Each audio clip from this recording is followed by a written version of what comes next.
दोस्तों, अगर आप मेरे वीडियो प्लेलिस्ट में अगर यहाँ तक आ गए हैं तो आपके अंदर एक जज्बा होगा एक मशीन लर्निंग इंजीनियर बनने का या डेटा साइंस बनने का। तो आइए शुरू करते हैं हम अपना ये वाला सेशन, जिसमें हम बताएंगे कि मल्टीपल लीनियर रिग्रेशन या फिर नॉर्मल लीनियर रिग्रेशन को हम किस तरह से अपनी रियल लाइफ एप्लीकेशन में अप्लाई करते हैं। तो ऑब्जेक्टिव हमारा ये रहेगा कि हमें प्रिडिक्ट करना है कि काफ़ी कुछ एक रियल डेटा सेट है जिसमें कि हमें 50 स्टार्टअप्स का डेटा दे रखा है और उनके डिफरेंट डिफरेंट एक्सपेंसेस हो रहे हैं। तो ये एक्सपेंसेस कहाँ हो रहे हैं, किस चीज़ में एक्सपेंसेस हो रहे हैं, इसका हमें प्रिडिक्शन करना है कि अगले टाइम में कितना एक्सपेंसेस होने वाला है। तो ये एक रियल वर्ल्ड का डेटा है, काफ़ी यूनिक डेटा है। ये डेटा सेट मैं आपको गिटहब के लिंक में कोड के साथ दे दूंगा, आप अपनी प्रैक्टिस भी ज़रूर कीजिएगा इसके साथ। तो आइए शुरू करते हैं। तो जब भी आप कभी भी मशीन लर्निंग का कोई प्रोग्राम लिख रहे हैं तो उसके लिए सबसे पहले जो जो इम्पोर्टेंट लाइब्रेरीज होती हैं वो हमें इंपोर्ट करनी पड़ती हैं। मैंने समय की बचत के अनुसार पहले से इंपोर्ट कर लिया है। तो हम सबसे पहले नमपाइल और पैंडास, ये दो मैंडेटरी लाइब्रेरीज हैं। जब भी आप कोई मशीन लर्निंग का प्रोग्राम लिख रहे हैं तो आंख बंद करके ये दोनों लाइब्रेरीज को इंपोर्ट कर दीजिए। नमपाई बेसिकली न्यूमेरिकल ऑपरेशंस के लिए होता है और पैंडास में जहाँ डेटा मैनिपुलेशन और एनालिसिस हम करते हैं। तो इनका शॉर्ट फॉर्म में हम नमपाई को एनपी लिखते हैं और पैंडास को पीडी लिखते हैं। तो जब भी कोई चीज़ इंपोर्ट करनी हो तो उसके आगे लिखेगा इंपोर्ट नमपाई, और जो उसका कोई एलियास देना होगा तो एज एनपी। और उसके अलावा हमें एक मीन मैक्स स्केलर चाहिए। मीन मैक्स स्केलर का क्या क्या काम होता है कि ये स्केलिंग करता है। आगे मैं जैसे इस कोड में आगे बढ़ूंगा मैं आपको बताऊंगा इसका क्या यूज केस रहेगा। अब क्योंकि हम एक जो मॉडल हम चला रहे हैं ये मॉडल हमारा टेस्ट और ट्रेन में डिवाइड होना चाहिए। हम अपने डेटा सेट को ही दो भागों में डिवाइड करेंगे। तो उन दो भागों को हम क्या करेंगे कि यहाँ पे हम दिखाएंगे कि ये हमारा कुछ पार्ट हमारा टेस्टिंग के लिए गया है और कुछ भाग हमारा ट्रेनिंग के लिए गया है। तो यहाँ इसके लिए हमें चाहिए एसके लर्न का, यानी कि साइकिट लर्न के अंदर से हमें चाहिए मॉडल सिलेक्शन, और उसके अंदर से हमें टेस्ट ट्रेन टेस्ट स्प्लिट चाहिए। तो ये जो कुछ हो गया स्टार्टिंग में आपको याद रखने में थोड़ी सी दिक्कत आने वाली है, लेकिन बाद में जब आप प्रैक्टिस करते रहेंगे दो तीन मॉडल बना लेंगे तो बहुत इजीली हो जाएगा। ठीक है। अब इसके आगे हम बढ़ते हैं, क्योंकि हम यहाँ लीनियर रिग्रेशन की प्रॉब्लम को सॉल्व कर रहे हैं तो हमें एसके लर्न से ही साइकिट लर्न से ही हमें linear regression model linear models उठाने हैं। उसके अंदर लीनियर रिग्रेशन आता है क्योंकि एक रिग्रेशन की प्रॉब्लम होने वाली है। रिग्रेशन की प्रॉब्लम मतलब इसको बेसिकली ऐसा समझ लीजिए, एक कंटिन्यूसली एक स्ट्रेट लाइन की तरफ हमारी प्रॉब्लम जा रही है। यदि अभी तक आपने नहीं देखी कि लीनियर रिग्रेशन क्या होता है, इसके क्या क्या कंपोनेंट्स होते हैं, तो मैं अनुरोध करूंगा कि आप एक बार बिल्कुल देख लीजिए। अब हम आगे बढ़ते हैं और इसमें हम कुछ जो मैट्रिक्स यूज करेंगे। मैट्रिक्स क्या होते हैं कि हम अब हमने मॉडल बना दिया, मॉडल तैयार करके रख लिया, लेकिन हमें ये कैसे पता कि हमारा मॉडल कितना अच्छा काम कर रहा है या नहीं कर रहा। तो उसको इवेल्युएट करने के लिए, उसकी जांच करने के लिए हम यूज करेंगे R2 square, mini square error, और लास्ट में हम यूज करेंगे प्लॉटलिब।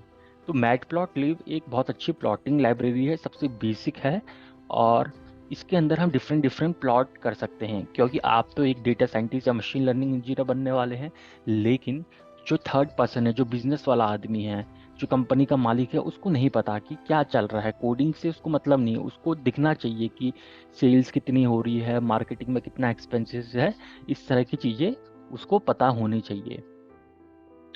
अब हम आगे चलते हैं और सबसे पहले हमें क्या करना है, डेटा सेट को इंपोर्ट करना है। तो पेंडास के अंदर जब हम पीडी लिखेंगे तो हम कई तरीके के डेटा सेट को इंपोर्ट कर सकते हैं। अभी जो मेरे पास डेटा है वो डॉट CSV फॉर्मेट में है।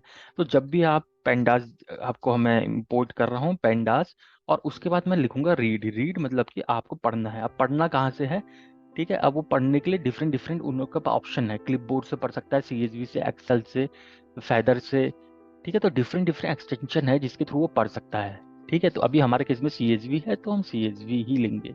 और यहाँ पे मैंने सिंगल कोर्स में उसका जो पूरा पाथ है वो डाल दिया है, क्योंकि ये जो डेटा सेट है ये मेरे यहाँ पे कोलैब में ऑलरेडी मैंने अपलोड कर लिया है।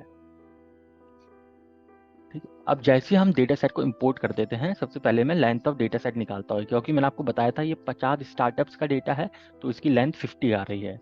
अब हम एक बार डेटा सेट को हेड, यानी कि जो डेटा सेट था हमारा, जो प्रॉपर एक एक्सेल शीट थी, अब हम उसको एक्सेल शीट की तरीके से ही देखते हैं। तो इसके लिए सबसे पहले मैं क्या कर रहा हूँ कि मैं इसका हेड देख रहा हूँ, क्योंकि डेटा सेट कई बार में बहुत बड़ा होता है, मिलियन मिलियन रोज का होता है। अभी तो आपके पास 50 रोज का ही डेटा है, पर अभी मिलियन मिलियंस रोज का हो सकता है। तो इसके लिए ना हम उसका सिर्फ हेड देखते हैं। हेड मतलब सबसे ऊपर की 5 वैल्यूज। तो डेटा सेट डॉट हेड करेंगे तो सबसे ऊपर की 5 वैल्यू आ जाएगी। या फिर आप डेटा सेट का पहले 10 देखना चाहते हो तो डेटा सेट डॉट हेड और उसके बाद 10 लगा दीजिए, तो ये टॉप का 10 दिखा देगा। वहीं हेड का मतलब टॉप का 10, और टेल का मतलब हमारे बॉटम से नीचे से 10। ठीक है, तो नीचे के 10 आ गए। ठीक है, अगर आप इसमें कोई वैल्यू नहीं रखते हैं तो बाय डिफॉल्ट ये 5 उठाता है। ठीक है, तो हमारे पास देख लीजिए हमारे पास क्या क्या है। हमारे पास कॉलम्स हैं R&D स्पेंड, यानी कि हमारा R&D में, रिसर्च एंड डेवलपमेंट में हमने कितना खर्चा किया है, एडमिनिस्ट्रेशन में कितना खर्चा किया है, मार्केटिंग में कितना खर्चा किया है, क्या कितना प्रॉफिट हमारे कंपनी को हो रहा है, कौन सी स्टेट में आपका ये जो स्टार्टअप है ये है। ठीक है, और क्योंकि ये थोड़ा सा प्राइवेट डेटा है तो इस वजह से इनके नाम हटा दिए गए हैं। अब आप नंबरिंग के थ्रू ही समझ लीजिएगा। अब मैं इसके बाद देखिए, हमने एक बार डेटा सेट का इतना काम कर लिया है, हमने हेड या टेल जो भी देखना चाहते हैं हमने वो देख लिया है, एक समझ पा लिए डेटा सेट के बारे में। उसके बाद हम डेटा सेट का शेप चेक करते हैं। शेप का मतलब क्या होता है कि हमारे पास रोज कितनी है और कॉलम्स कितनी है। तो जैसे मैं डेटा सेट का शेप चेक करता हूँ तो हमारे पास 50 रोज हैं, ऐसे करके 50 रोज हैं। और कॉलम्स कितने हैं, कॉलम्स 7 हैं। ठीक है, अब चलिए अब हम उस काम के लिए आते हैं जो कि एक बिजनेस का बंदा समझ सकता है, या फिर हमें भी जब बेसिकली थोड़ा बहुत समझना होता है तो हम एक बार विजुअलाइज करते हैं। आपको पता ही होगा ह्यूमन माइंड ज़्यादा अट्रैक्ट होता है कि किस तरह से आप चीज़ों को विजुअलाइज करते हैं, ज़्यादा समझ में आ जाती हैं चीज़ें। तो इसके लिए हम यूज़ करेंगे, जब हमने मैटप्लॉटलिब को एज PLT, हमने यहाँ पे आपने देखा कि हमने मैटप्लॉटलिब को एज PLT हमने यहाँ पे यूज़ किया। ठीक है, तो अब इसका इस्तेमाल करके सबसे पहले हम मार्केटिंग स्पेंड और प्रॉफिट के बीच का एक स्कैटर प्लॉट निकालते हैं। कई तरीके के प्लॉट होते हैं, अभी हम स्कैटर प्लॉट यूज़ कर रहे हैं ताकि हमें डिफरेंट डिफरेंट पॉइंट्स हमारे ग्राफ में मिल जाए। यानी कि हम चेक करना चाह रहे हैं कि हम कितना ज़्यादा पैसा मार्केटिंग में लगा रहे हैं और उसके बिहाफ में कितना ज़्यादा प्रॉफिट हम कमा रहे हैं। या ऐसा ना हो कि हम मार्केटिंग में तो पैसा बढ़ाते जा रहे हैं लेकिन हमारा प्रॉफिट उस रेट से नहीं बढ़ रहा है। और इसमें देखिए 2-3 पैरामीटर आते हैं, तो हमें लिखना है PLT डॉट स्कैटर, फिर हमें अपने डेटा सेट का नाम देना है और डेटा सेट के कौन से कॉलम में आपको लगाना है। तो क्योंकि ये स्कैटर प्लॉट है, इसमें 2 एंटिटीज चाहिए होती है, हमें 2 चीज़ें चाहिए होती हैं। ठीक है, एक हमें एक्स एक्सिस में चाहिए होती है और एक हमें वाई एक्सिस में चाहिए होती है। तो पहले एक्स एक्सिस का नाम जो पहले लिखेगा वो एक्स एक्सिस का नाम होगा। तो हमने मार्केटिंग स्पेंड निकाला एक कॉलम और दूसरा कॉलम प्रॉफिट निकाला। ठीक है, इसमें एक तीसरा पैरामीटर आता है अल्फा। अल्फा का केवल काम इतना होता है कि ये जो आप डॉटेड देख रहे हैं ये कितने ज़्यादा लाइट होंगे, यानी कि कितने ज़्यादा इनके में शेड कम होगा या कितने ज़्यादा डार्कर होंगे या शेड ज़्यादा हो जाएगा। तो ये पैरामीटर यहाँ से आप चेंज कर सकते हैं, ज़रूरी नहीं, आपकी इच्छा हो तो रखो, नहीं तो नहीं भी रख सकते हो। ठीक है, उसके बाद हम इसको टाइटल देते हैं। तो हमें क्या करना है, पहले हमने कोई सा भी प्लॉट ले लिया, जैसे कि मैं आपको दिखाऊं इसके अंदर कई सारे प्लॉट होते हैं। ठीक है, अगर मैं करूँ PLT डॉट, ठीक है, अब उसके बाद मैं आपको एक, ठीक है, तो लाइन लीनियर लोकेटर ये आ गया। ठीक है, PLT dot hist, hist plot आ गया, हिस्टोग्राम। तो काफ़ी तरह के प्लॉट होते हैं, डिफरेंट टाइप के प्लॉट्स, ये आप प्लॉट कर सकते हैं। ठीक है, तो अभी हमारा स्कैटर प्लॉट से काम बन रहा है, बाकी हम आगे अदर प्लॉट्स भी यूज़ करने वाले हैं। ठीक है, तो सबसे पहले हमने क्या करना है, PLT लेना है। PLT के बाद जो प्लॉट चाहिए हमें वो चाहिए। और यदि आप कोई भी आईडी, अच्छा आईडी यूज़ कर रहे हैं तो इसके ऊपर होवर भी करेंगे। ठीक है, अपना माउस का कर्सर भी ले आएंगे तो ये बता देगा कि इसके अंदर पहले आपको X डालना है, फिर Y डालना है, फिर ये बहुत सारी चीज़ें होती हैं जो आप डाल सकते हो। ठीक है, और अल्फ़ा डालना है। ठीक है, तो बहुत सारी चीज़ें हैं जो आप डाल सकते हो, आप इसके साथ टेस्ट और प्ले कर सकते हैं। उसके बाद हमें इस प्लॉट का एक टाइटल देना है। तो PLT डॉट टाइटल बहुत सिंपल है, PLT डॉट टाइटल, ये कोई चाहे आप किसी भी तरह का प्लॉट डाल बना रहे हो, ठीक है, लाइन प्लॉट बना रहे हो, डिस्ट्रीब्यूशन प्लॉट बना रहे हो, हिस्टोग्राम बना रहे हो, तो आप टाइटल सब में ऐसे ही लिखेंगे। और एक्स लेबल का मतलब जो एक्स एक्सिस में है इसका नाम लिख देता हूँ मैं यहाँ पे, वाई एक्सिस में यहाँ नाम लिख देता हूँ।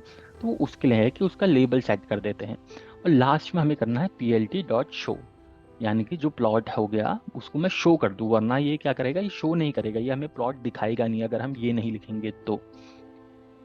तो अभी आप यहाँ पे देख सकते हैं कि ये जो हमारा पूरा ग्राफ है, जब हमने स्टार्टिंग में हमने बिल्कुल भी मार्केटिंग में खर्चा नहीं किया था, हमारे पास कुछ एक सर्टेन लेवल का प्रॉफिट हमें मिल गया था।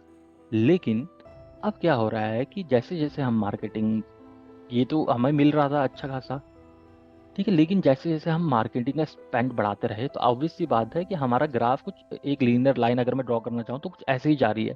यानी कि जैसे जैसे हम मार्केटिंग को बढ़ा रहे हैं वैसे वैसे हमारा प्रॉफिट भी बढ़ रहा है। ठीक है, तो ये अच्छी बात है। अब हम अगला कुछ और प्लॉट ले लेते हैं इसमें। अब मैं कहता हूँ कि मुझे R&D यानी कि जितना रिसर्च और डेवलपमेंट मैं कर रहा हूँ और प्रॉफिट उसके साथ मेरे को एक ग्राफ बना के दिखाओ। तो जैसे हमने मार्केटिंग के केस में देखा वैसे ही देखो, स्टार्टिंग में हमें थोड़ा बहुत प्रॉफिट स्टार्टिंग में आ जाता है। आप कुछ भी रिसर्च डेवलपमेंट नहीं करो या आपने पहले से कर रखी है, कुछ खर्चा नहीं किया, क्योंकि स्टार्टअप्स क्या करते हैं, पहले खुद से काम करते हैं। कोई फाउंडर होगा, ठीक है, तो वो खुद से काम कर रहा होगा, तो उसने अपनी रिसर्च एंड डेवलपमेंट कर दी है, उसके बाद खर्चा कुछ नहीं हुआ, क्योंकि स्टार्टिंग में फाउंडर खुद को तो पैसा देते हैं नहीं। लेकिन जैसे जैसे उनका स्टार्टअप ग्रो करता रहता है, वो R&D में पैसा लगाते रहते हैं, लोग हायर करते रहते हैं, नई नई टेक्नोलॉजी के इसको लाते रहते हैं। तो जैसे जैसे वो R&D में पैसा खर्च करते रहे, हमें एक परफेक्ट, लगभग लगभग परफेक्ट हमें एक लीनियर रिलेशनशिप दिख रहा है। तो ये बहुत ही अच्छा ग्राफ है जो कि परफेक्ट रिलेशनशिप हमें शो कर रहा है। अब देखिए तीसरा, अब जब हम प्लॉट करते हैं, हम करते हैं एडमिनिस्ट्रेशन में। ठीक है, एडमिनिस्ट्रेशन के एक्सपेंसेस में, यानी कि आपके एडमिनिस्ट्रेशन में क्या हो गया, आपका सब कुछ कवर हो गया, उसमें आपके लोगों की सैलरी हो गई, स्टेशनरी होगी, कैफेटेरिया हो गया, और चीज़ें, लैपटॉप वगैरह एम्प्लॉयज़ के लिए, ये सारी चीज़ें हो गई। ये जब हमने देखा तो इसमें आप देख पाओगे कि कोई भी आपको स्टार्टिंग में तो ठीक है, लेकिन बाद में आपको किसी तरीके का कोई रिलेशनशिप नहीं मिल रहा है। ये लाइन में ऐसे ड्रॉ कर ही नहीं सकता, ये बहुत ज़्यादा स्कैटर है। ठीक है, आप रेसिडुअल पॉइंट्स को देख सकते हो, रेसिडुअल पॉइंट्स इतनी ज़्यादा दूर हैं। ठीक है, तो ये बिल्कुल भी कोई किसी लीनियर रिलेशनशिप को सपोर्ट नहीं कर रहा है। ठीक है, तो यहाँ पे इनको ज़रूर कुछ ना कुछ चेक करने की ज़रूरत है। यानी कि जैसे जैसे आप मार्केटिंग एक्सपेंस आपने इतना बढ़ा दिया है, लेकिन प्रॉफिट आपका इस केस में काफ़ी कम है। ठीक है, यहाँ पे देखिए मार्केटिंग एक्सपेंस इतना था, आपका प्रॉफिट वेरी कर रहा था। ये भी पॉइंट यहीं पे, ये भी पॉइंट यहीं पे है, ये भी पॉइंट यहीं पे है। तो इसके लिए कुछ ना कुछ कंपनी को सोचना पड़ेगा। तो ये सारी चीज़ें बहुत ज़्यादा ज़रूरी होती हैं जब भी कोई कंपनी काम करती हैं। ठीक है, अब हमें क्या करना है, देखो अब हम बहुत एक अच्छा फंक्शन यूज़ करने वाले हैं, ग्रुप बाय। तो ग्रुप बाय क्या करता है, ग्रुप बाय हमारे कैटेगोरिकल वेरिएबल और न्यूमेरिकल वेरिएबल के बीच में होता है। ठीक है, तो हम जो भी डेटा सेट लेंगे, अब हम एक एक तरीके का नया हम सब डेटा सेट बना रहे हैं, छोटा डेटा सेट बना रहे हैं। तो हमारा इसमें क्या होता है कि हम एक बार प्लॉट प्लॉट करने वाले हैं, यानी कि बार्स के रूप में प्लॉट करने वाले हैं। अब मुझे क्या चाहिए, मेरे को क्या चाहिए, ग्रुप बाय में सबसे पहले एक मेरे को कैटेगोरिकल वेरिएबल चाहिए। कैटेगोरिकल वेरिएबल मतलब जिसको हम कैटेगरीज में डिफाइन कर सकते हैं। ठीक है, जैसे कि अभी तक जो स्टेट्स थी ना, स्टेट्स स्टेट्स को मैं वो तो नहीं कर सकता कि स्टेट्स को न्यूमेरिकल वेरिएबल तो नहीं मान सकता, तो ये कैटेगोरिकल वेरिएबल है एक। और इस कैटेगोरिकल वेरिएबल के साथ मेरे को एक न्यूमेरिकल वेरिएबल लेना होगा। ये इसका एक प्रॉपर होता है कि हमें इस तरीके से इसको लिखना पड़ेगा, ये एक स्ट्रक्चर होता है इसका। तो पहले डेटा सेट को आपने लेना है, जो भी डेटा सेट है, उसके बाद ग्रुप बाय लगाना है। ग्रुप बाय लगाने के बाद आपको सबसे पहले क्या देना है, एक कैटेगोरिकल वेरिएबल डालना पड़ता है। कोई सा भी कैटेगरी, अगर यहाँ पे आप न्यूमेरिकल वेरिएबल डालोगे तो भी काम कर जाएगा, लेकिन हमें उतनी यूजफुल इन्फॉर्मेशन नहीं मिलेगी। तो कैटेगोरिकल वेरिएबल के साथ हमने एक न्यूमेरिकल वेरिएबल डालना है और उसका मीन हमें ले लेना है। यानी कि ऑन एन एवरेज हमारा कोई पर्टिकुलर स्टेट कितना हमें प्रॉफिट दे रहा है, ये हम जानना चाह रहे हैं। ठीक है, उसके बाद हम डॉट प्लॉट बार, इस तरह से भी हम प्लॉट कर सकते हैं। तो हमें एक बार प्लॉट प्लॉट कर रहे हैं जिसका मैंने साइज दे दिया है और फॉन्ट साइज दे दिया है। बाकी क्योंकि मैंने इसको ax नाम के वेरिएबल में डिफाइन किया था, तो फिर मैं लिखूंगा ax dot set title, ax dot set x label, ax dot set y label. ठीक है, तो सिंपल जैसे हमने यहाँ पे किया था तो वैसे ही हम नीचे भी कर रहे हैं। क्योंकि मैंने यहाँ पे ax ले लिया था तो थोड़ा सा हमारा जो होता है ये चेंज हो जाता है, क्योंकि हमने ऊपर एक डिफाइन कर दिया है ax नाम का वेरिएबल। ठीक है, तो अब जब हम इसको प्लॉट करते हैं तो आप देखेंगे कि जो हमारा स्टेट है, कैलिफोर्निया, फ्लोरिडा और न्यूयॉर्क, तीन तरह के स्टेट्स के स्टार्टअप लिए थे। आप यहाँ से साफ साफ देख पा रहे होंगे कि जो फ्लोरिडा वाला है ना, फ्लोरिडा में जो भी स्टार्टअप्स हैं ये ज़्यादा पैसा कमा रहे हैं, उसके बाद न्यूयॉर्क वाले कमा रहे हैं, और उसके बाद कैलिफोर्निया वाले कमा रहे हैं। ये इनका एवरेज प्रॉफिट है, ठीक है। और कहाँ पे ज़्यादातर रह रहे हैं, हालांकि सबसे ज़्यादा जो यही 3 स्टेट्स हैं जो यूनाइटेड स्टेट के अंदर जहाँ पे सबसे ज़्यादा हमारे स्टार्टअप्स होते हैं। तो कोशिश कीजिएगा जब भी आपकी डेटा साइंस की जॉब लगे तो इन इन 3 स्टेट्स पे आप अप्लाई कीजिए, और काफ़ी ज़्यादा चांसेस हैं क्योंकि आप लोग काफ़ी ज़्यादा सक्षम रहते हैं इंडियंस सीखने के लिए नई टेक्नोलॉजी, तो काफ़ी ज़्यादा जॉब्स मिल जाती हैं। अब उसके बाद देखिए अब देखिए यहाँ से मेरे को समझ में नहीं आया कि यहाँ से फिगर के थ्रू तो मेरे को समझ में आ गया कि हाँ ये ज़्यादा दे रहा है, लेकिन मैं कैसे बताऊँ कि कौन कितने स्टार्टअप्स हैं यहाँ पे। ठीक है, अगर मान लीजिए कैलिफोर्निया में स्टार्टअप्स ही कम है, मान लीजिए यहाँ पे 10 स्टार्टअप है, यहाँ पे 50 स्टार्टअप है, 20 स्टार्टअप है, यहाँ 20 स्टार्टअप है, तो 10 की तुलना में तो ये अच्छा प्रॉफिट दे रहा है ना, 20 की तुलना में फिर ये इसके हिसाब से बहुत कम प्रॉफिट दे रहा है। तो उसके लिए मैं क्या करूँगा, मैं इनकी वैल्यूज़ काउंट लूँगा, ठीक है। तो सबसे पहले मैं डेटा सेट के अंदर गया, डेटा सेट के अंदर स्टेट्स के अंदर गया, और स्टेट के अंदर मैंने वैल्यू काउंट करके एक मेथड था वो लगा दिया। तो ये क्या करेगा, जितने भी स्टेट्स होंगी, ठीक है, उनकी सबकी वैल्यू काउंट कर देगा। तो लगभग लगभग सबके बराबर है, न्यूयॉर्क में भी 17 स्टार्टअप है, इसमें भी 17 है, और फ्लोरिडा में 16 है, ठीक है। अब देखिए, अब ये तो हमने कर दिया, अब हमें तो हमारा तो काम मशीन लर्निंग में, हम तो प्रिडिक्ट करेंगे ना, भविष्य हमें जानना है। हमें इससे क्या मतलब है, ये तो हमारा अभी करंट डेटा है, हमें आगे का जानना है कि आगे क्या होने वाला है, यही मशीन लर्निंग का काम होता है। तो इसके लिए अब मुझे क्या करना पड़ेगा, क्योंकि आप जानते हो कि लीनियर रिग्रेशन एक मैथमेटिकल इक्वेशन है, ठीक है। लीनियर रिग्रेशन बेसिकली क्या होता है, एक आपने अगर वीडियो नहीं देखी तो वीडियो भी ज़रूर देखिएगा, क्योंकि उसमें कंप्लीट एक्सप्लेनेशन दी है मैंने लीनियर रिग्रेशन क्या होता है। लेकिन बेसिकली क्या होता है, ये एक आपने स्कूल में पढ़ा होगा, लीनियर लाइन को हम डिनोट कर सकते हैं y equals to beta naught plus beta 1 X, या फिर आपने पढ़ा होगा y equals to M X plus C, ठीक है। तो यही तो हमें करना है कि हमें एक लीनियर लाइन ही तो ड्रॉ करनी है ताकि हम आगे का प्रिडिक्ट कर पाएँ, यही हमें करना था। तो अब हम क्या करेंगे इसमें, जो भी हम डमी वेरिएबल इंड्यूस कर रहे हैं, ठीक है, डमी वेरिएबल इंड्यूस करने का मतलब हम जहाँ जहाँ पे हम हमारे पास 3 कॉलम थे, यदि ये स्टार्टअप न्यूयॉर्क में होगा तो कैलिफोर्निया और फ्लोरिडा में नहीं होगा। यदि ये वाला स्टार्टअप, क्योंकि वो स्टार्टअप है वो, ठीक है, उसका एक ही ऑफिस है, ठीक है, और यदि ये स्टार्टअप कैलिफोर्निया में है तो न्यूयॉर्क और फ्लोरिडा में नहीं होगा, ठीक है। उसी तरह से यदि ये वाला स्टार्टअप फ्लोरिडा में है तो कैलिफोर्निया और न्यूयॉर्क सिटी में नहीं हो सकता। तो अब इसके लिए हम क्या कर रहे हैं, डमी वेरिएबल इंड्यूस कर रहे हैं, ठीक है। कॉलम का नाम स्टेट्स है, तो अगर मैं इसको अभी रन करता हूँ तो ये सारे स्टेट्स आ गए हैं। अब यहाँ देखिएगा इनका सबका ऐसे करके नाम लिखा हुआ है, ठीक है, कि न्यूयॉर्क, ये सब चीज़ें, ठीक। अब मैं क्या करना चाह रहा हूँ, यहाँ पे मैं चाह रहा हूँ कि जहाँ पे भी मेरे को स्टेट, यानी कि अगर मुझे ये मिल जाए, ठीक है, जहाँ पे भी मुझे स्टेट इक्वल्स टू न्यूयॉर्क मिल जाए, जहाँ पे भी ये कंडीशन मेरी ट्रू हो जाए, ठीक है, तो वहाँ पे मैं 1 लिख दूँ, और जहाँ फॉल्स हो जाए वहाँ 0 लिख दूँ। वैसे ही मैं कैलिफोर्निया के लिए भी सबके लिए कर रहा हूँ, ठीक है। तो अब मैं एक बार इसको रन कर देता हूँ, और नए नए मैंने 3 कॉलम नए बना दिए इसमें, ठीक है। तो पहले हमारे पास 7 कॉलम थे, अब मेरे पास 2 और कॉलम ऐड हो जाएंगे, ठीक है। तो ये देखिए, ये column New York state, California state, Florida state, ठीक है। तो ये सारे हमारे क्या है, नए कॉलम मेरे इंड्यूस हो गए हैं, जहाँ पे मैंने स्टेट्स को कुछ पर्टिकुलर वैल्यू दे दी है। अब देखिए, अब मैं देख रहा हूँ कि अब मैं चाहता हूँ कि मैं करूँ कि हमारे पास कितने इंडिपेंडेंट वेरिएबल्स हैं और कौन सा हमारे पास डिपेंडेंट वेरिएबल है। तो हम क्या चाहते हैं, हमें तो मतलब है प्रॉफिट से, ठीक है। तो डिपेंडेंट वेरिएबल मतलब मैं चाह रहा हूँ कि ये जो प्रॉफिट है ना, ये अगर मैं ये सारी चीज़ें, ये और ये, मैं अपने मशीन लर्निंग प्रोग्राम को ये 6 के 6 इनपुट दूं, ये वाले और ये वाले, तो मैं ये निकाल पाऊँ कि प्रॉफिट कितना होने वाला है, ठीक है।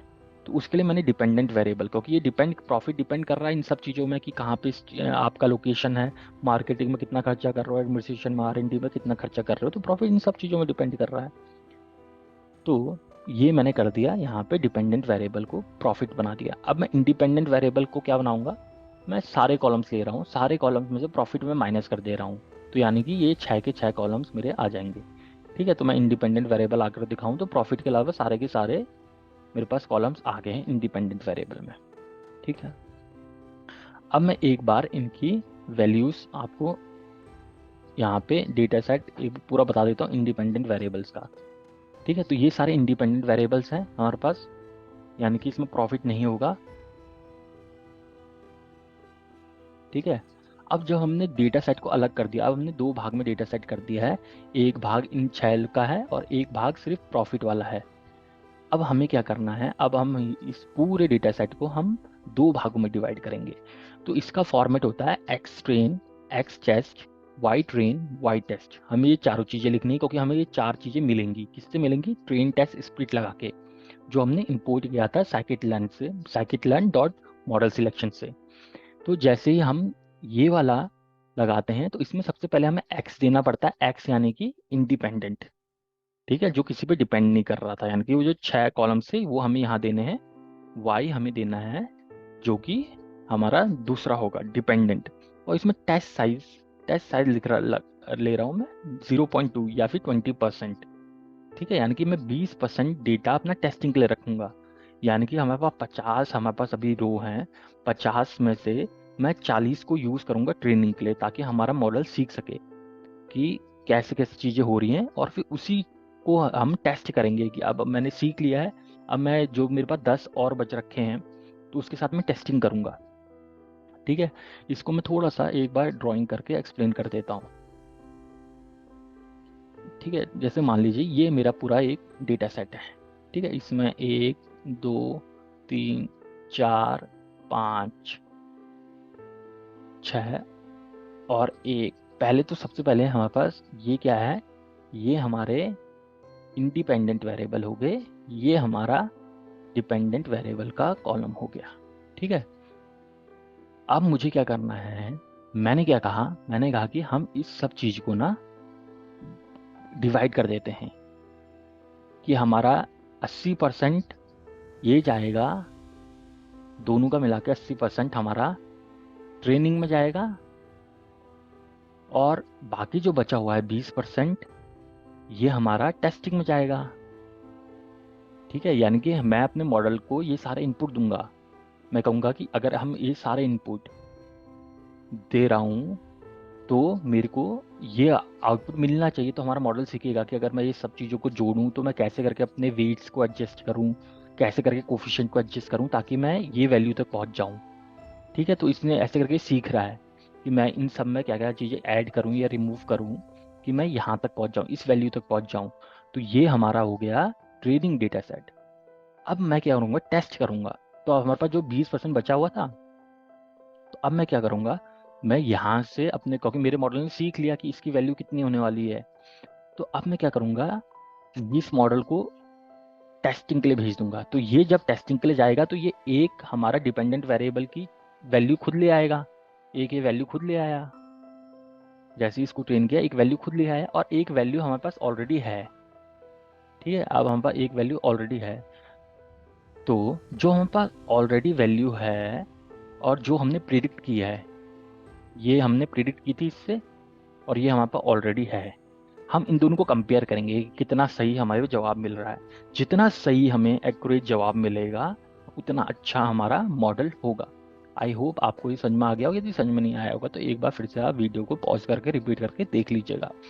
यदि आप कोई भी तरीके की शंका हो या कुछ नहीं समझ में आता है, आप चाहते हैं कि मैं एक और वीडियो बनाऊं उसके ऊपर, तो मैं डिटेल वीडियो भी बनाने के लिए तैयार हूँ।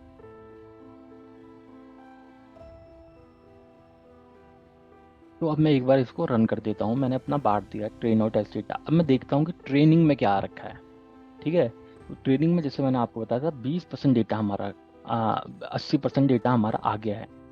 ठीक है, तो ये ट्रेनिंग का डेटा है। ये पहले 10 मैं अपने रोज ले रहा हूँ, तो ये आपको दिखेंगे 10 रोज, ऐसे करके 10 होंगे ये। ठीक है, अब मैं क्या क्या स्केलिंग कर रहा हूँ। देखिए स्केलिंग की ज़रूरत क्यों पड़ती है, अब हमें क्या करना है कि हमारा देखिए मार्केटिंग एक्सपेंस मान लीजिएगा, मार्केटिंग में मैंने 500 रुपये लगाए, ठीक है, मार्केटिंग में मैंने 500 रुपये लगाए हैं। अब एडमिनिस्ट्रेशन में, यानी कि जो हमारी रोज़मर्रा की चीज़ें होती हैं किसी कंपनी को चलाने में, उसमें मेरे 5,000 रुपये लग रहे हैं, ठीक है, 5,000 रुपये इसमें लग रहे हैं। और इसके अलावा जो अदर वेरिएबल्स है, जैसे कैलिफोर्निया को मैंने 1 दे दिया था, न्यूयॉर्क को 0, 0, 1 हमारे पास, ऐसे करके रो आगे। अब देखिए, अगर मैं इसको एक लाइन के थ्रू ले जाना चाहूँ, तो एक मैं ऐसा करके कोई प्लॉट बनाऊँ, तो आप देखिएगा यहाँ मान लीजिएगा 500 आ गया, 500 यहाँ आ गया, 5,000 मेरा कहीं ऊपर आएगा, मान लीजिएगा यहाँ पे 5,000 आ गया, ठीक है, यहाँ 5,000 आ गया मान लीजिएगा। और मेरा 1 की वैल्यू कहाँ है, कि 1 तो मेरा कहीं यहाँ पे होगा, 1 में 0 में, तो ये तो कंपेयर ही नहीं कर सकते ना इन तीन वैल्यूज़ को। हमारे पे कोई ऐसी लाइन ही नहीं होगी जो ये तीनों वैल्यूज से जा पाए। तो उसके लिए क्या हम स्केलिंग करते हैं, ठीक है। स्केलिंग का मतलब क्या है, मीन मैक्स, सबसे पहले हम मीन मैक्स स्केलर यूज कर रहे हैं, यानी कि किसी भी कॉलम में जो मैक्सिमम वैल्यूज है, मैक्सिमम में से मिनिमम को मैं माइनस कर दूं, और फिर उसके एवरेज से मैं डिवाइड कर दूं, तो ये जो वैल्यूज होती है, ये जो वैल्यू आती है किसी भी कॉलम की, वो 0 और 1 के बीच में आ जाती है। तो इसकी भी वैल्यू 0 और 1 के बीच में आ जाएगी, कुछ 0 और 1 के बीच में आ जाएगी, इसकी भी वैल्यू 0 और 1 के बीच में आ जाएगी, ये तो ऑलरेडी 0 और 1 ही है, ठीक है। तो ये सारी चीज़ें हम करने वाले हैं, ताकि इससे क्या होता है कि हमें एक लीनियर लाइन फाइंड करनी है ना, वरना अदरवाइज तो हम लीनियर लाइन फाइंड ही नहीं कर पाएंगे यदि हम किसी तरीके का स्केलिंग फंक्शन ना लगाएं। तो ये काम होता है हमारा स्केलर्स का। तो यहाँ मीन मैक्स स्केलर हम लगा रहे हैं, ठीक है। अब जैसे अब मैं क्या कर रहा हूँ कि जो हमारा ट्रेनिंग डेटा है, ट्रेनिंग डेटा को मैं लिख रहा हूँ स्केलर डॉट फिट, क्योंकि मैंने मीन मैक्स स्केलर इंपोर्ट कर दिया यहाँ पे, ठीक है। अब इस स्केलिंग के ऊपर फिट ट्रांसफॉर्म लगा रहा है, यानी कि एक बार फिट हो जाए और उसके बाद पूरा डेटा ट्रांसफॉर्म हो जाए, ताकि जो सारी वैल्यूज हैं वो 0 और 1 के बीच में आ जाए। जैसे अभी क्या वैल्यू है, अभी हमारी e⁵ है, यानी कि 10⁵, 1.1 इंटू 10⁵, तो बहुत बड़ी वैल्यू है ये, ठीक है। तो फिट ट्रांसफॉर्म लगा दिया, इससे क्या होगा, सारी वैल्यूज मेरी 0 और 1 के बीच में आ जाएगी। जैसे ही अगर मैंने एक्स ट्रेन में ऐसा किया है तो एक्स चेस्ट में भी करना पड़ेगा, याद रखिएगा, ठीक है। एक्स ट्रेन में किया है तो एक्स चेस्ट में भी करना पड़ेगा। हम वाई के केस में ये चीज़ें नहीं करेंगे, कर भी सकते हैं लेकिन करने की ज़रूरत नहीं होती, क्योंकि वाई हमारी एक्चुअल, हमें वाई का वैल्यू जो हमें प्रॉफिट चाहिए वो 0 और 1 के बीच में थोड़ी चाहिए, हमें तो एक्चुअल अमाउंट चाहिए ना। तो इस केस में हम इस वजह से वाई के ऊपर नहीं करेंगे। तो एक बार मैं इसमें मीन मैक्स स्केलर लगा देता हूँ। अब देखिएगा, अब मेरा एक्स ट्रेन जो मेरा पहले ऐसे वैल्यूज आ रही थी, e⁵2, e⁵5, अब देखिए 0, 0, 1, 0.05, तो 0 और 1 के बीच में सारी वैल्यूज आ गई हैं, ठीक है। तो ये दोनों चीज़ों में हमने फिट ट्रांसफॉर्म कर दिया, ठीक है। अब मैं उसके बाद मैं क्या करूँगा, मैं एक रिग्रेसर नाम का एक मैंने इंस्टेंस बनाया, और उसमें लीनियर रिग्रेशन, क्योंकि ये हमारी मशीन लर्निंग का एक मेथोडोलॉजी है, लीनियर रिग्रेशन है, ठीक है, एक मशीन लर्निंग के लिए। तो अब मैं इसको एक इंस्टेंस इसका बना रहा हूँ और इसको फिट कर दे रहा हूँ। याद रखिएगा, फिट ट्रांसफॉर्म नहीं कर रहे हैं, हम फिट कर रहे हैं एक्स ट्रेन और वाई ट्रेन को, ठीक है। फिट कर रहे हैं केवल कि भैया तो फिट हो जा, ट्रांसफॉर्म तेरे को बदलना नहीं है, अभी ट्रांसफॉर्मेशन नहीं करनी है तेरे को, तो केवल फिट हो जा, ठीक है। अब जैसे मैंने बताया आपको, ये जो लीनियर रिग्रेशन होता है इसमें क्या आता है, स्लोप या इंटरसेप्ट आता है, इंडिपेंडेंट वेरिएबल्स आता है। अभी मैं एक बार फिर से ड्रॉ कर लेता हूँ, यदि आपने नहीं देखी वीडियो तो एक बार ज़रूर देखिएगा, क्योंकि इस समय मैं इतना ज़्यादा समय नहीं दे सकता। तो हमारा काम क्या है, हमें ऐसे ऐसे करके एक लाइन ड्रॉ करनी है। मान लीजिएगा हमारे पास डेटा पॉइंट्स ही हैं, ये डेटा पॉइंट्स आ रहे हैं, तो हमें एक बेस्ट फिट लाइन, यानी कि जो सबसे अच्छी तरीके से इन सबके बीच में से गुजर सकती है, हमें वो फाइंड करना है। और जो इसका मैट्रिक्स होता है एरर, हम ऐसे करके फाइंड करते हैं कि जो ये जितना ये इस लाइन के पास होंगे उतना कम एरर आएगा हमारे पास, उतना कम रेसिडुअल एरर आएगा। तो हमें कम से कम दूरी पे ये बेस्ट फिट लाइन को लेना पड़ता है, ये होता है हमारा इंटरसेप्ट, ठीक है। जहाँ पे ये वाई एक्सिस को काटता है, इसको इंटरसेप्ट करते हैं। और जो हमारे इंडिपेंडेंट वेरिएबल्स थे, जैसे हमारे पास क्या थे, मार्केटिंग का एक्सपेंस था, हमारे पास R&D का एक्सपेंस था, हमारे पास स्टेट्स के थे, 3 स्टेट्स थे, तो ये सारे क्या है, इंडिपेंडेंट वेरिएबल आ गए। तो इस तरह की कुछ इक्वेशन बनाएगा, एक लंबी इक्वेशन होगी, ठीक है। तो हमें ये करना है, और हमें प्रिडिक्ट क्या करना है, प्रॉफिट। यहाँ पे आप प्रॉफिट मान के चलिए। तो एक बार देख लेते हैं, ये जनरल है, ये ज़रूरी नहीं कि आपको निकालना ही है। तो हमारा जो इंटरसेप्ट आ रहा है वो इंटरसेप्ट ये आ रहा है कोफिशिएंट। अभी आप देखिएगा कोफिशिएंट कितने आएंगे, जितने हमारे इंडिपेंडेंट वेरिएबल होंगे। तो 1 2 3 4 5 6, 6 हमारे पास इंडिपेंडेंट वेरिएबल थे। यहाँ पे आप अगर देखेंगे तो हमारे पास 6 इंडिपेंडेंट वेरिएबल थे। ठीक है, R&D, administration, marketing, New York, California और फ्लोरिडा, ये 6 इंडिपेंडेंट वेरिएबल थे। तो हमारे पास वैसे ही 6 यहाँ पे आ गए हैं। ये रन नहीं किया क्या मैंने, एक बार इसको रन कर लेता हूँ, सॉरी, दोबारा इसको रन करते हैं। ठीक है, तो ये 6 हमारे आ गए हैं। ठीक है, तो यानी कि एक इस तरह की इक्वेशन बनेगी। अब मैं इसकी एक बार प्रॉपर, जैसे मैंने ये बताया है कि ये वाली इक्वेशन है, मैं एक बार आपको लिख के समझा देता हूँ। तो हो क्या रहा है, जो हमारा y है यानी कि प्रॉफिट, प्रॉफिट बराबर हो जाएगा बीटा नॉट यानी कि इंटरसेप्ट, यानी कि 44153।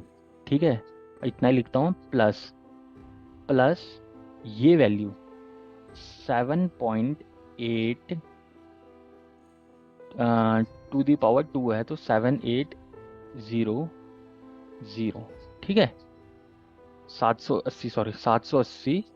ठीक है, इंटू जो हमारे वैल्यूज होंगी कोफिशिएंट की, जैसे मार्केटिंग की कुछ वैल्यू होगी 0 और 1 के बीच में होगी ना मार्केटिंग की। एक मिनट, मैं इसको यहाँ से वैल्यूज उठा लेता हूँ। जैसे पहले वाले की वैल्यू क्या है, पहले वाले की वैल्यू मेरी है 0, तो इसकी जगह 0 आ जाएगा। फिर अगली बार मैं दोबारा से इसका कोफिशिएंट उठाऊंगा और फिर 1 डालूंगा, फिर कोफिशिएंट उठाऊंगा, फिर ये वाली वैल्यू डालूंगा। इस तरह से मैं सारी वैल्यूज डाल दूंगा। ठीक है, तो ये वैल्यू अगली बार मैं ये डालूंगा, प्लस मैं 86 मैंने प्लस में कर दिया है, और 86 को मल्टीप्लाई करेंगे हम 1 से, मल्टीप्लाइड बाय 1। ठीक है, अब उसके बाद हमारा अगला जो आएगा -8.7, -8.7 को मल्टीप्लाई करेंगे हम 0.45 से। तो ये पूरी एक इक्वेशन दे देगा इस तरह से। ठीक है, आई होप बहुत आसानी से आपको ये क्लियर हो गया होगा कि एक्चुअली में लीनियर रिग्रेशन काम कैसे करता है। ठीक है, तो ये हमें एक इक्वेशन मिल गई, इस तरह की इक्वेशन मिल गई है। अब बहुत सिंपल हो गया, हमारा काम खत्म हो गया। अब जैसे मैंने कहा था कि अब हमने एक बार फिट कर दिया है, अब मेरे को एक बार प्रिडिक्ट करना है। ठीक है, तो प्रिडिक्ट के लिए मैं चाहूँगा कि ये प्रिडिक्ट करेगा। ठीक है, कि ये अब जानना चाह रहा है कि क्या इसका रहेगा। तो एक बार वाई ट्रेन मेरा ये था, और एक बार प्रिडिक्ट मैंने ये कर दिया है। तो हमें जैसे जो भी हमारा इंस्टेंस था उसके आगे प्रिडिक्ट लिखना है कि भाई तू प्रिडिक्ट कर, यदि तेरे को एक्स ट्रेन की वैल्यू दी जाए तो तेरे को तू कितनी वैल्यू प्रिडिक्ट कर रहा है। ठीक है, एक बार मैं इसको यहाँ पे कॉपी कर देता हूँ। ठीक है, अब देखिएगा, जो हमने मॉडल बनाया उसने ये प्रिडिक्ट किया, लेकिन एक्चुअल में वैल्यू क्या है, ये है, यानी कि बहुत पास है लेकिन अच्छा प्रिडिक्ट कर रहा है। अगले वाला का वैल्यू इसने ये प्रिडिक्ट किया, लेकिन एक्चुअल वैल्यू ये है। फिर इसने ये प्रिडिक्ट किया, फिर ये। तो देखिए हम काफ़ी हद तक, काफ़ी क्लोज तक हम प्रिडिक्ट कर पा रहे हैं। ठीक है, ये बहुत अच्छी बात है।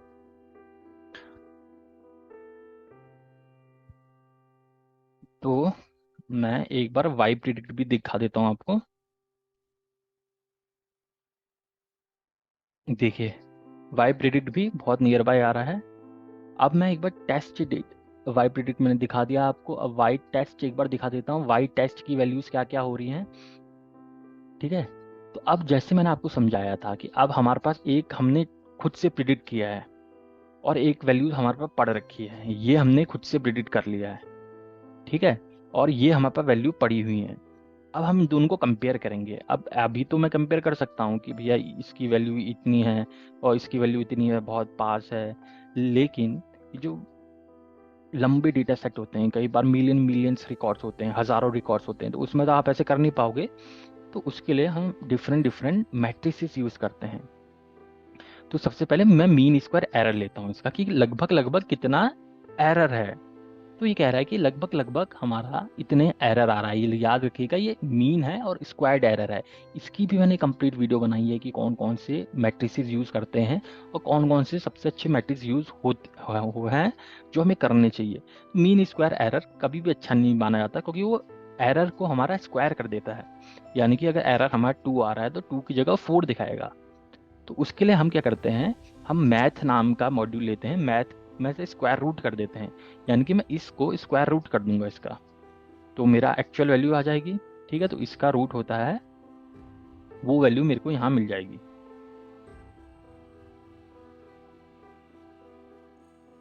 तो ये लगभग 9031 का एरर आ रहा है।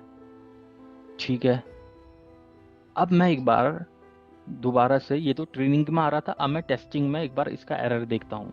टेस्टिंग में भी लगभग सेम ही आ रहा है, ज़्यादा कुछ फ़र्क नहीं है। 9031 और 9137 में ज़्यादा फर्क नहीं है। लेकिन सबसे जो बेस्ट होता है वो होता है R2 स्कोर। तो R2 स्कोर क्या करता है, हमारे मॉडल को एक बेस मॉडल के साथ कंपेयर करता है। यानी कि जो हमारा मॉडल है वो 0.95, यानी कि हमारे मॉडल 0.95% हमारा कैप्चर कर दे रहा है डेटा को। या फिर अगर मैं इसमें टेस्ट, अभी तो मैंने ट्रेनिंग वाले डेटा के साथ किया, अभी मैं टेस्टिंग वाले डेटा के साथ कर रहा हूँ। देखिए, ट्रेनिंग वाला डेटा उतना मायने नहीं रखता जितना टेस्ट वाला रखता है। तो हमेशा टेस्ट वाले में फोकस कीजिए, इसको आप स्किप भी कर सकते हैं ट्रेनिंग वाले को। तो जो हमारा, क्योंकि और हमेशा ना ट्रेनिंग वाले डेटा में ज़्यादा ही आएगा, अच्छा स्कोर आएगा। लेकिन टेस्ट वाला मेन होता है, टेस्ट या फिर अनसीन डेटा होता है। तो अब हमारा 0.934 का स्कोर आ रहा है, R2 स्कोर। यानी कि जो हमारा मॉडल है वो लगभग लगभग 93% ऑफ हमारा जो लर्निंग थी उसको कैप्चर कर पा रहा है। ठीक है, तो ये बहुत बढ़िया बात है। अब आई होप आपको ये मेरी वीडियो बहुत पसंद आई होगी। यदि पसंद आई तो अपने दोस्तों के साथ शेयर ज़रूर कीजिएगा। यदि किसी भी तरह की कोई समस्या होती है तो आप मुझे कमेंट बॉक्स में कमेंट ज़रूर कीजिएगा, मैं कोशिश करूँगा जल्द से जल्द आपको रिप्लाई करने के लिए। और यदि आप किसी तरह की पर्टिकुलर वीडियो और चाहते हो तो ज़रूर मेरे को बताइएगा, मैं ज़रूर बनाने की कोशिश करूँगा। डेटा साइंस वाले को अपना कीमती समय देने के लिए बहुत बहुत धन्यवाद।